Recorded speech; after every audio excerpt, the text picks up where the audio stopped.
Ne oluyor? Tarakan. Öldür de. Men yigren yani o tarakan. Yürüyen yani men kuzakmış. Ben çağırdım bilen. Oyununuz. Siz oyununuz. Ne cevap ver yatıyorum ben. 10 yıl. Siz 10 yıl ver komada yatırsınız. Bu bir kudret. Şu vaxt saat neçe? Saat 1'den 6 yarı. Yine yarım falç yatayım. Şoq idin bana yok demek için bir sebep ayda. Pulun yok, sıfatın yok, masinin yok, Bir cayın sebep, yok. bir sebep.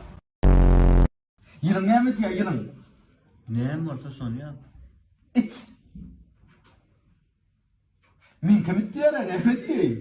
Çakmıştıralım diyor. Kaka gülmeye var mı? Yok balam gülümün bir ayağı var mı? Nereden taptın onu? Onlardan çiftliğin akşam yatağımızda gülmeye var diye